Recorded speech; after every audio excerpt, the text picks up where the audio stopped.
Bismillahirrahmanirrahim.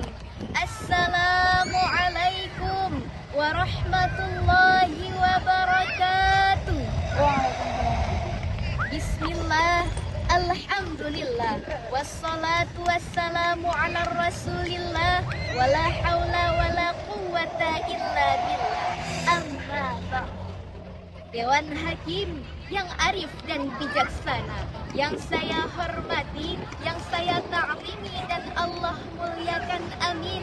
Serta segenap saudaraku sebangsa dan setanah air, juga para pemirsa pendengar dai dimanapun Anda berada, yang mudah-mudahan kita semua ada dalam rahmat Allah subhanahu wa ta'ala. Amin ya Allah ya Rabbal alamin. Insya Allah, pada kesempatan ini saya ingin membahas sedikit mengenai bangkitkan akhlak bina bangsa. Hadirin yang dirahmati oleh Allah, betapa indahnya pada zaman bercahayanya Islam di negeri kita ini, khususnya Nandro Aceh Darussalam. Pada masa tersebut, generasi dididik adab dan etikanya dilestarikan hingga di kehidupan selanjutnya. Di saat kita memutar pola pikir, disitulah dampak ukiran-ukiran sejarah. Bagaimana pendahuluan kita sangat bersemangat dalam mencetak kadar Qur'aniyah di dalam jiwa anak bangsa. Lalu siapakah pendidik yang paling berpengaruh dalam lapisan ukhuwah bangsa? Itulah orang tua, karena orang tua merupakan pendidik untuk sifat dan kemuliaannya si anak. Didikan dengan akhlaknya, didikan dengan perlakuannya, dan didikan dengan diamnya. Tugas pendidik mengajari apa yang diperlukan anak didiknya. Pandainya seorang anak tergantung orang tuanya. Luas dan cerdiknya pemikiran si anak sangat berpengaruh bagi lingkungannya. Putar sejarah Sayyidina Ali. Sedang-sedang Sayyidina Hasan dan Husain bermain di atas punggung baginda Rasulullah. Tiba-tiba Ali datang. Dengan penuh ketakutan mereka pun langsung turun. Rasul bertanya, "Mengapa dengan kalian?" Wajah yang penuh gugup mereka pun menjawab, "Ayah kami telah datang ya Rasul." Ali dengan cepat menghampiri dan memukuli mereka seraya berkata, "Kesopanan lebih baik untuk kalian." Ali mendidik rohnya dan kebagusan nuraninya anak. Akhirnya kisah manis pun selalu dikenang. Hasan dan Husain menjadi sang khalifah penegak keadilan pada masa tersebut. Hadirin ma'asyiral muslimin wal muslimat rahimakumullah. Betapa indahnya bangsa ketika rakyat dan pemimpinnya sangat mengedepankan syariat. Namun hadirin, peradaban kini telah berubah. Alam kecemasan sudah mulai menayangkan siaran-siaran yang mengkhawatirkan. Orang tua tidak patut lagi disebut sebagai pendidik, karena yang terpenting bagi mereka bukan kemanusiaan, tapi status sosial, harta benda, dan kesenangannya saja. Dalam beragama yang dicari bukan ridha Allah, melainkan gaya dan kealimannya saja. Sehingga hadirin, visi dan misi yang mereka perjuangkan bukan lagi untuk mensejahterakan rakyat, akan tetapi kemegahan, kekuasaan, dan kemegahannya.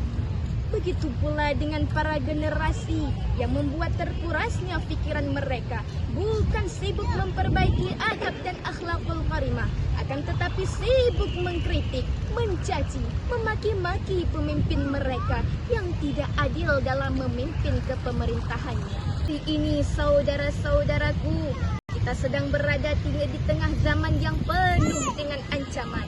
Umat Islam dikepung dengan berbagai macam versi kemaksiatan.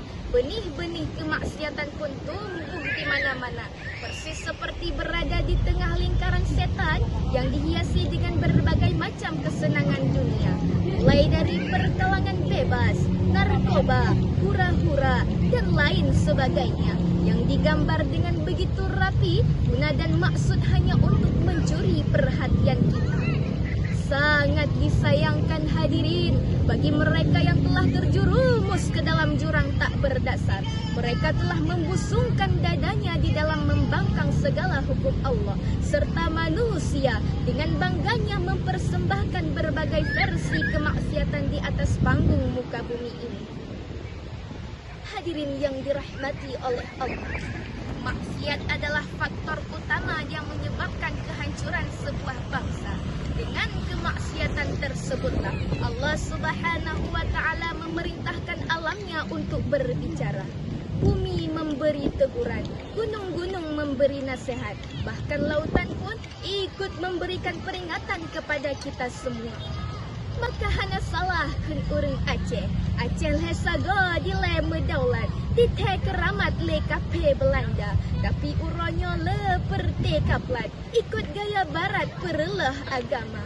Urang meencip rata je tempat, sabuji mekat kebijeh bangsa. Le anak lahe ayah jitan mepat, but iblis laknat aso nuraka.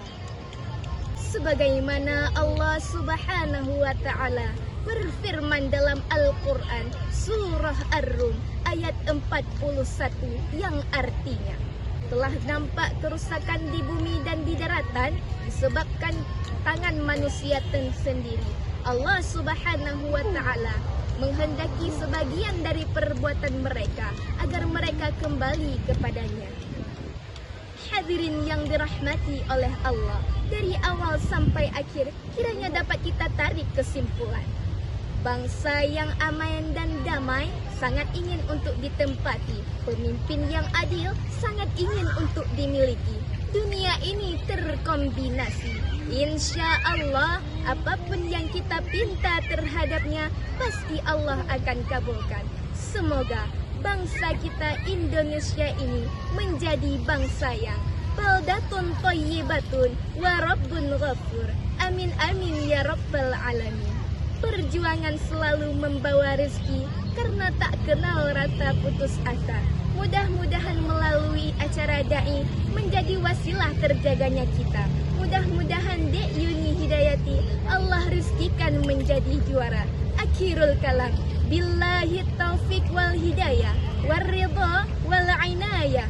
Wassalamualaikum warahmatullahi wabarakatuh.